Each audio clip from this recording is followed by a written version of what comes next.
Welcome to the Resilience Reset. Today we have a special guest, Pamela Barton, who is the founder of Butterfly Nutrition and Lifestyle. And I'm so excited to have this conversation. I apologize that we're a little bit late. We had a bit of technical glitching to deal with, and here we are. Better late than never. I hope your day has been awesome. And if it has not been awesome, that's all right, because right now is your chance to reset, to just reevaluate the day and choose to have a less stressful, beautiful afternoon. Now, as always, when I have a guest, please put your questions into the chat box. This is your chance to really, really dive in. And the reason I invited Pamela onto the call is because we actually had a call. We met on a, well, actually, I'll bring her up and we'll talk about how we met. Hi. Awesome to have you. So what was the group? It was the the NL. The Natural Life Networking Group. Yes, that was it. And so it's people who are serving, trying to make the world a better place, I think, right? As a whole. Yeah. Absolutely. So when we spoke, we were talking about nutrition, and well, actually, we were just talking like getting to know, each other's businesses and how we can support each other and all of that. And then I am very fascinated by the topic of nutrition, because I'm someone who, if you look at what I eat, you'd think I were exceptionally healthy, right? Like I eat clean foods. I do have ice cream, but only when I'm on the road. And hold on a second. Okay, thanks for that heads up, Sarah. So,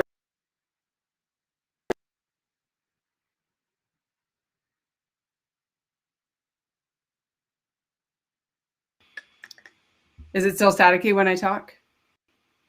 Oh, now it's better for me. Okay. Is that because she's got this? We gotta, sometimes when we're live, we gotta play with it. So I'm waiting for the note that says it's better. Is that what you were having trouble with earlier when I was talking? Is that it was really a hard? No, that was different, but I also heard the staticky, but now it's good. Okay. For now. So for whatever reason, every now and again, I have to unplug my Yeti microphone and replug it in, but there's no indication as to why or when, and that's it. So there we go. Anyway, I'm fascinated by nutrition because it's like I can eat all whole and still have energy problems and still have weight problems and all of that. And it's really been something I've struggled with. And then what was really fascinating, though, when you and I were talking, is the direct link in why the corporate market, business owners desperately need to be in on this conversation of nutrition, and they're not. So that is why we're having this conversation, and we're going to explore it. And each and every one of you can ask questions, and then we'll give you some options for reaching out to Pamela directly at the end of the program. So where should we start? First of all, I think the butterfly, like I know what butterfly means because you told me, but maybe you could share a little bit about why the butterfly is the name of your company. Yes, I'm delighted to. So I chose the butterfly, and it was a long process to get it all out of my head onto paper as a logo, because the butterfly represents, when we look at the organs in the body, the butterfly represents the thyroid. Why? Because the thyroid gland is shaped like a butterfly. It has those two lobes in the neck, like one on this side, one on this side. And when you look at the organ, it kind of like sort of looks like this. So you could think it's a butterfly. And since I started my holistic nutrition journey with my own health story that revolves around thyroid health, I thought this was something to explore. And then I learned that also the butterfly is the symbol in the spiritual world of the highest transformation. And then it was pretty clear for me that my thyroid needed to transform, and it had to do with my spirituality, how I was leading my life, and also, of course, my nutritional health and my overall lifestyle. So that's why I chose the butterfly to be representing my brand, and it became my name, because this is really what it's all about. It started with my little thyroid gland, and I'm helping people transform their health, and that's why it suits what I'm doing. Beautiful. And so what happened to you? Because you were undiagnosed for a really long time. So tell me about your story um, that led you down this path. Were you always interested in nutrition, or was it you got sick and then I'm curious about how the timeline works.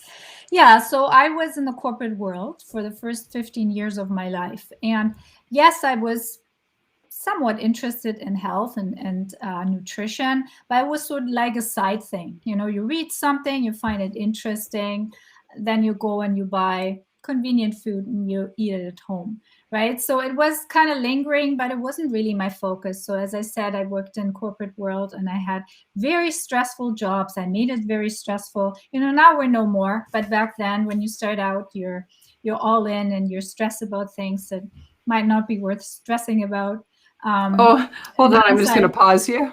I'm going yeah, to pause you. I think that's happening now more than ever and at all ages and all levels of experience. So, because that's my world. Yeah, I hear it all yeah, the time. People yeah, stressing. exactly. And Yeah. but back then, you know, like I thought this was how, you know, life is. And so, yeah, it was a side thing, sort of, so to speak. And my personal health only started to kind of fall apart a little bit after my first pregnancy. So pregnancy was putting, you know, lots of changes on my body, and that just tipped the needles. I, I, I wasn't aware really that I had issues beforehand, because I didn't read the signs and I didn't know enough about it because I was not connected.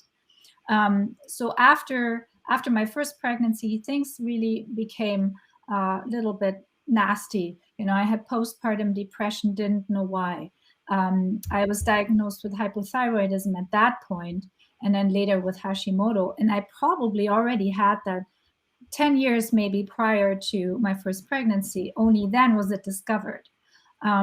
So I really, looking back at things, I became not fully functioning already at a much earlier age than I was actually diagnosed with something that I could now grasp.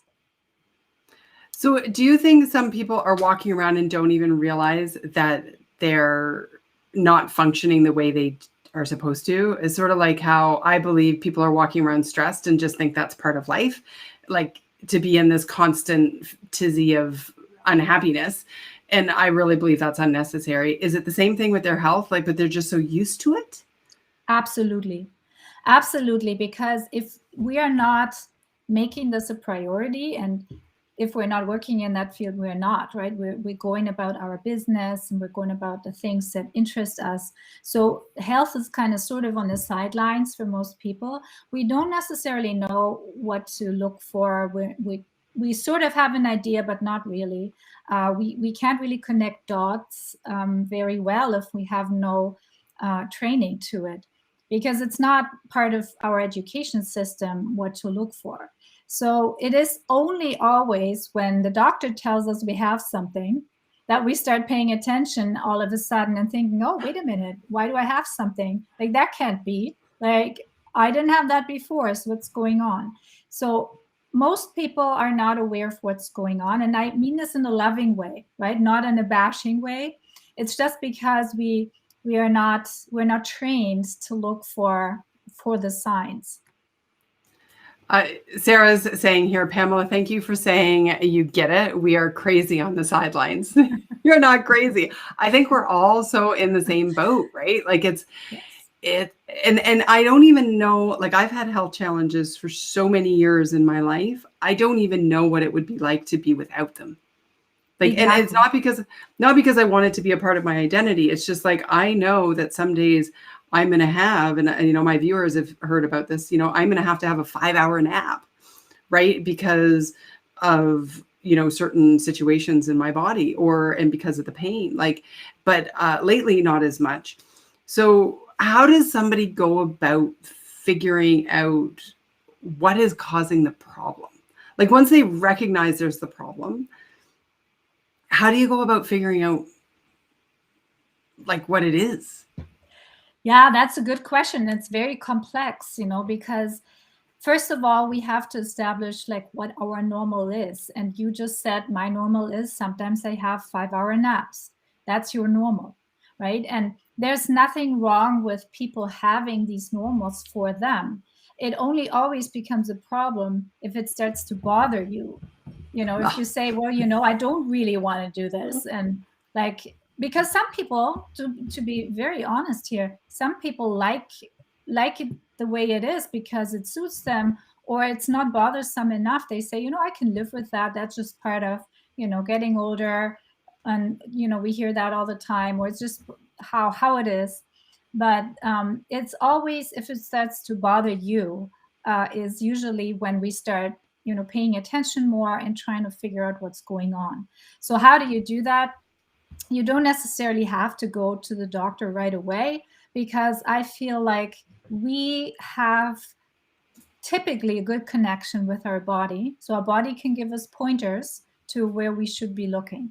If we don't really know how to interpret what we're feeling or what we're thinking, it's always good to talk to somebody who has a little bit more knowledge in this area to figure out, hey, what are you actually feeling? And what do you think is off? And why is it off? Because our body gives us profound answers if we know how to listen and how to interpret it. So that's why it's good to talk to someone, any practitioner really who is in this health realm, to figure out where to even start. And there are different ways how to get started, and it's different for every person. Nutrition is not always the first place where people start, because lots of people are scared about changing anything when it comes to nutrition. It's very personal. It's very fear-based, anxiety-based, because it also often has to do with changing habits. So we really have to, when we want to figure out how to get started, listen to our body, what our body tells us, where we should start, and who we should talk to. Very cool. Okay, so we've got some comments over here that I want to pull in. Kirsten says some people pride themselves on the stress. I see it in my industry, and I know Kirsten's in government relations, and so she's dealing with a lot of corporate clients. She's dealing with a lot of politicians and politic people as well. And it's true, people are doing this. I'm curious how much nutrition feeds into the chemical responses of stress. Yes. So unfortunately, stress is sexy still in our society. Which makes no sense. But I mean, that is a whole other conversation, because it's so historically grown, right? These things. But so let's dive into the nutrition piece. So we have to understand that when we're constantly in this stress mode, fight, flight, or freeze, whatever we are going into, our body needs to launch a hormonal cascade to keep us going, to keep us safe, right? That's the biological response of stress. So what does the body need? It needs to have the building blocks to constantly produce these hormones to keep them afloat in the system. It has to provide the building blocks. It has to provide the capacity. It has to make room energetically on maintaining this cascade. I don't know exactly what happened. I can't see you, but I keep talking. I can't hear you now, but I just keep talking. I don't know. I just featured you. I didn't need to be on the screen because you were so in a groove. I was like, this sounds great. I'm going to make her full screen. That was all. Thanks for letting me know. I'll come back. Okay. I'll come back. Sounds good. All right. So we need these building blocks, and we need to keep this cascade of hormones going. So what does the body need? It needs certain nutrients, right? It needs nutrients to keep doing this on and on and on and on and on. So now, unfortunately, the problem with that is when we feel stressed and when we feel like we have no time, we're usually not in the mode where we say, oh, let's take some time and prepare a very delicious meal with good ingredients. Says nobody ever, right? It's more like, where can I get food quick because I'm hungry, I'm stressed. So I either want chocolate, I want potato chips, I want whatever is quick, whatever is available, and preferably someone else does it for me because I can't be bothered. And that's a totally normal reaction, right? Because when you are in that stress mindset and in the stress reaction, we are surviving, we're not thriving. So, and making your own food and preparing something nurturing cannot really happen when we're surviving. That's biologically not possible, right? We do it when we're relaxed, when we have nothing to do. Then we kind of say, oh, I'm in the mood now to do something nourishing for myself. It's not going to happen when we're stressed. So that's where really the imbalance happens, because what our body needs and what we're giving it at that moment is not aligned. So we're giving them sugar, we're giving them caffeine, we're giving them, salty potato chips. And unfortunately, all these things don't really contain the nutrients that we need at this point. So why does the brain get so confused with those cravings and craving something that isn't going to fuel the cells versus why doesn't it crave what would be healthy to make you feel more healthy? Yeah, so the body has a priority list, also our mind. And when we are in the stress response, the body wants sugar, the brain wants sugar, the glucose, because we need the glucose to put in our muscles so we can run away, right? So it's a biological reaction. Our brain doesn't know, what types of food you're giving. It just says, I need glucose, please provide it, right? So that's why we start eating sugar, and that's why we want caffeine, because also caffeine temporarily boosts our ability to produce more adrenaline and to make our capillaries wider so more blood can flow through. So it makes total sense that we crave these things, because that's what pops into our head right away when we're in that situation. So that is why interesting. it's so difficult, to get off this train. It's funny because I gave up caffeine about 2 years ago now. Like, I used to drink coffee all the time, and it wasn't as hard as I thought it was. Like, I found like it didn't make as big a difference in my life as I expected. I thought like it was going to be some very like, whoa, like some sort of like magical new life I was going to have by not needing to have coffee. All it does is save me a half an hour in the morning, which is a good thing. Okay, so I've got some questions and stuff over here. Okay, so Greg is asking, or he's saying, yes, hustle culture is celebrated instead of mitigated. It really is. And I think there's a shift. Like, are you noticing that too, Pamela? Like, it feels like we're kind of moving away from, wait, maybe this isn't the way that we need to be living our lives. Absolutely. And we should have that discussion, because it is not a way of living our lives. We haven't really seen any positive outcomes out of this, because we're also making more mistakes if this continues for a long time. So that's not helping. We're not helping our health. So we need to take longer and bigger breaks to recover, or we collapse if we never take care of it. And that's not going to help anybody either, not a company, not your family, not yourself. So it doesn't really make sense. And we have to change the conversation around that for sure. Yeah, definitely. Okay, so Sarah said, when I said sidelines, sometimes we don't focus enough on us. We just keep going. Yes, listen to our bodies. And, self-awareness, I know I talk a lot about self-awareness in my problem-solving framework and with my stress stuff. You come from self-awareness from the physical perspective, right? Which is different than the way I come at it. I think we need, like, in order though to be self-aware, I'd be curious about your opinion on this. Like, we need to be self-aware enough that we're not self-aware enough that we're going to become more self-aware. Like, it's like this big thing, right? Like, it's most of us need to be more self-aware. And I think body-wise, people are just so used to living in their body and having their aches and pains. And by the way, I don't nap every day at 5 hours. I just want to make that anybody still coming. Some days I'm like 20 minutes, some days I'm 90, whatever. And lately I haven't been any, so yay. But I also get my work done and have the freedom to do that. So, if you're working for a big bank, you probably shouldn't have a nap on the teller, But actually, it happened to me. I can just share this very quickly. When I was in the corporate world, I had days where I felt after lunch I had to go and nap, and it was not sort of, it would be nice. No, I have to. And I was in the office. So what did I do? I actually went into the washrooms and I locked myself into a stall and I sat on the toilet and I napped for 20 minutes because I could not keep my eyes open. So it was that bad, and it was nothing that I could control. So, and I know it happens and nobody wants to talk about it because they feel ashamed, right? They don't want anyone to know this, but it does happen. And that's really a sign that something is not going right.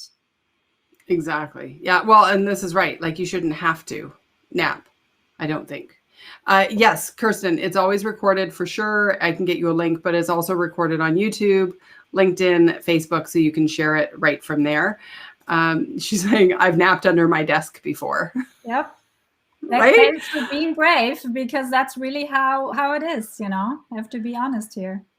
So let's look at from the corporate perspective, because I know productivity is important. People are talking about mental health and wellness. What's the draw? So a company, maybe the head of their wellness section, an executive is watching this. They're not getting the optimal performance from their people. Tell me how nutrition is one of the big answers. Yeah, so I can walk you through a day that I've seen many, many times over. If you are an employee or you even are the head of your company, I mean, we're all humans, so it all affects all of us. I've seen, and you've probably seen, massive lineups at coffee chains in the morning, drive-throughs, and people pick up their extra large coffee, whatever, with double cream, whatever it's in there. And then we go to work and we bring some for our co-workers. And it's also socially acceptable, and actually people are happy that they can do this and bring this with them. So it's a culture around it. So we start our day because we're tired, right? We didn't sleep very well. So we push ourselves because we have to show up, and we have to show up being ready and to do the work. So we pump ourselves with coffee, the caffeine, to reach this, and the sugar gives us an extra boost. So here we are. Then we get there, and we always make sure we have a stash of something in our drawer, like is it chocolate or chips or whatever we fancy. So just to be on the safe side in terms, just in case we get hungry in between meals. So we always want to have a stash to keep going, because we are afraid that we might collapse and we just get too tired, and then we can't concentrate and we can't do the work that we're supposed to do, and we start procrastinating, and and on and on and on. So we make sure we can keep this steady flow of sugar throughout the day to keep us going. At meal times, if we are in a rush, we're not necessarily paying attention to what we're eating. It's, as I said before, it needs to be quick, needs to be readily available. And if someone else can make it, even better. So that doesn't really give us a lot of nutrients often that we actually need and can use to keep this, this day up and the stress up. And then a lot of people have this afternoon slump. And try and ask someone to be productive at 2 p.m. Or 3 p.m. You won't get a lot of responses often, because everybody is tired at that point. They're digesting their lunch, especially if it was carb heavy. It takes a while, and then the second coffee comes in because we still have day left that we need to go through. Right. And then maybe at dinner, we're a little bit better and say, okay, let's eat a good dinner, maybe. But a lot of people rush at night as well. They're either not home yet, they have families where kids going places. And so it's going to be quick. And, there's so much takeout, so many options that we can just draw from. And then again, a lot of people snack at night when they watch TV before they go to bed. They have another snack. And then when we look at the nutrient balance throughout the day, we can really pretty much say we have just fed into our stress response all day with caffeine and sugar and easily to digest foods that do get converted into sugar for our brain to keep going. But in the same time, we have depleted our nutrient stores. And that's really the big takeaway here is we are running on empty. And if you ask someone to be super productive and deliver the task or be on time or whatever you want from your employees, and you don't give them any gas to put in their car, guess how far they go? They're just going to stay where they are. And it's not really their fault. It's not because they don't want to. It's really because they're missing the resources to do so. And that's why nutrition is a very big piece and needs to be taken seriously.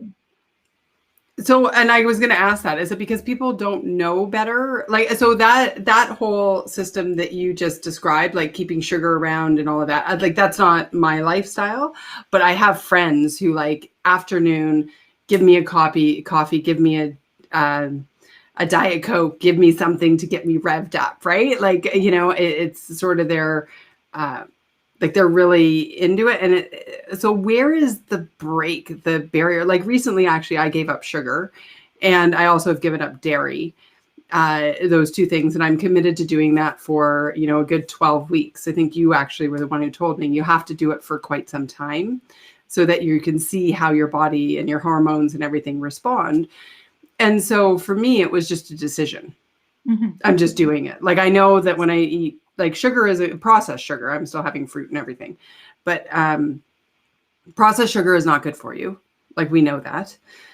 And so for me, it was just a decision. So I'm not going to have that. And so now I'm just not going to have it. And a few times I went to in the store and I'm like, nope, don't get that. Is that all it is? Is a decision? Or is it that people aren't educated? I think it's little bit of both. Because we are not really aware of what it does to our blood sugar stability also. Because if we eat that way, our blood sugar has a hard time staying stable. And that's really key to many, many disease processes and how you feel energetically. Because if you are on a blood sugar roller coaster, you don't have any energy. Like there's no way your body has these reserves because it's trying to regulate things. But we don't necessarily know this. We are not aware of it because nobody has really told us this. If we would know, then things would make more sense. So that's why I'm always saying there is still education to do. But then, yes, of course, it's your decision, because if you feel like, oh, I'm fine with it, I don't want to change anything, then, nothing will change, as we know. But it needs to be a decision. But also, in the same time, you have to know why you want to decide that.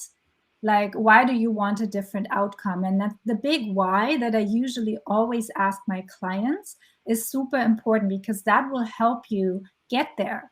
If you don't really know why you're doing it, then you might not get far, because other things will distract you and come and take away your attention.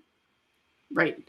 Exactly. And so it's very interesting. How do people, one of the things we talked about, I know and I'm going to pull up the name of it. I think it was an IgG test. Is that what it is? Where you can actually do a blood test, at least they tell you can, and it will tell you if you're allergic to something or intolerant to a food. And you've shared with me that that's not actually really that accurate. So everybody can save their $300. I already spent it. So, right. Is it just trial and error that people have to go through? Like, I know dairy for me, like when I eat a lot of dairy, I get really swollen in my joint. So why do I eat it? Because I love it. And so now I'm just not going to eat it to see if it actually takes things away. But people who aren't maybe self-aware about that or know that there could be certain triggers, how do they figure out what could be the problem for them? Is it just trial and error, take things out? Is it a good idea to take stuff out? What do you think? Yeah, I would say this really comes later in the process, because I think what first needs to be understood is that there is a connection between our gut, our digestive system, and our brain and stress, right? So we know, for example, that stress can impact our digestive system. And I don't know if you heard the term leaky gut. That's been the term that's been used to describe all of this.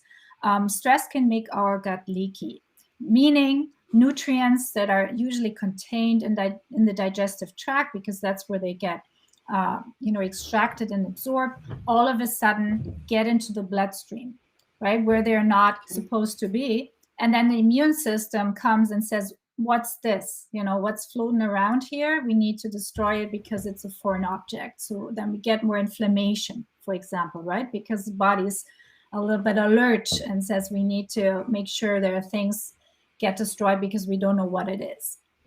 So when we look at it from the leaky gut perspective, which most people really have who are always in stress, because that's just another body process that just happens, when we're stressed, is that we do these IgG tests, and in the blood shows, we can't have 30 different foods, for example. I have this all the time in my practice, and people come and freak out because they say, what am I supposed to eat? I can't eat 30 foods. Like, oh my gosh, my life is over. And then I'm saying, well, what it really tells you is this is just at the moment taking a snapshot. That does not mean that the food is the problem. The problem is your digestive system. Because why do we detect that in the blood? It's not supposed to be there, okay? So I tell the people, if we're finding a lot of foods in that test, we have to work on the gut. We have to make sure, we are not having leaky gut, and we're not finding all these, little molecules in the blood from the different foods. Because it's usually never the food that causes the problem, but it's more our behavior, our stress, our digestive system. And also those tests are not that reliable because also we cannot reliably test a sensitivity, because it's not just about antibodies, it's about T cells, our immune system, and we can't test that. So it's always to be taken with a grain of salt, these tests. I always say, for me, it's an indication that, either there needs to be some gut work done, or it looks like it's okay and there are just a couple of foods that currently don't agree with you, right? That's really all it tells you. Interesting. Sarah has asked here, Pamela, is it true that certain fruits aren't always good for us? When it comes to food, everything is super individual. There is never just one thing that fits the bill for everybody. There are people who are sensitive to certain foods and they feel it, right? They react to it, or they get, sores in the mouth, these types of things. There are other indications that maybe that food doesn't agree with you. And yes, and then maybe that food's not for you, right? Then don't eat it if it doesn't make you happy. Really, that's what it is. And someone else is totally fine with that food and has no problem, or loves it and eats it all the time. That is really where the individual component comes in. And that also cannot be, standardized or said it's true for everybody, because it's not. Right. And so even along those lines, like there are people who will give up wheat, right? Mm-hmm. Like wheat bothers them. Is wheat bad for everybody? No, wheat is usually not bad at all. Wheat is a prebiotic food that can be super beneficial, but only if you can digest it well. Right. So that's really where it comes in. Maybe your digestive system doesn't like it, or you have a history of an autoimmune condition, for example, or celiac, right? For example, if you're celiac, you cannot eat wheat. We have to take these things into consideration. And there's never good foods and bad foods. That doesn't exist. It's really all about what is it for you? And that is really something we need to figure out. Right. And I think there's so many foods that get vilified. Yes. Right. True. So you can go on keto, and then everything that isn't on keto is vilified, and you can go on low carb, and then the wheat is, or, go off. And I think, or gluten. And if you're not actually celiac, I think taking something like that right out of your diet is probably not good. Now, dairy, I don't think there's any concern of taking dairy out of my diet. Would there be? No, usually there's not. We don't necessarily need dairy. Actually, it wasn't really meant as a food for humans. Right. It's a food for a baby cow, right? Right. That's what it is. So I don't have any concerns if someone takes out dairy, because we can get everything else from different foods. The only really important thing is that we are looking for alternative sources. I always say to people, don't just eliminate everything and not introduce other things, because we want to still have a stable a nutrient supply, and we don't just want to take out. It's never good advice to just take out. I mean, we have to find alternative sources to get what we need. Right. So the calcium, for example, or, would be important, and et cetera. Okay. So I know we have to wrap up our time here, and but I do want to talk about, so corporately you would go in and give a workshop? Would you do a longer program for people to help them figure this out? This is your chance to tell people what you do. So, and then I know you do the individual too. So you tell us what you have to offer and then where to get a hold of you. Yeah, so actually the charm here is that it can be used in very different ways. So, and I'm just going to explain a few scenarios. So it can be used as a corporate initiative where basically the mandate is that everybody improves their health for productivity and for individual energy. And we can do this with, we can have education sessions, workshops online with the people. And then we can also do individual sessions with people, and corporate. They could, for example, corporate packages, they could say, we buy some time for our employees to have sessions to get them on track to improve their nutrition and their lifestyle habits to move towards more energy and productivity. So that is one way. Then, of course, it can be used just with the individual. So you can, for example, say we buy a package, and people from that corporation can enroll and go through this program in various lengths. You can do 3 months, 6 months, 9 months, and it would work around their work schedule. And then also bringing groups together and figuring out how to do this in a work setting. If you work in an office, for example, if you're not at home and you want to sort of benefit from the community and the group, we can do group sessions as well to get everybody to talking together and working on things together. For example, how can we organize healthy lunches in the work environment? So that this would all be part of something that we can do. So it is super stretchy. It's nothing is set in stone. We can really work with everybody and what everybody wants to achieve. And amazing. Yes, and then the individual, of course, everybody can enroll on their own as well and work with me in a hybrid model with video teaching and me coaching for the individual piece. Great. And I hope people will, I was just looking over in my email to get your website pulled up here so I can put it in the chat box, butterflyholisticnutrition.ca.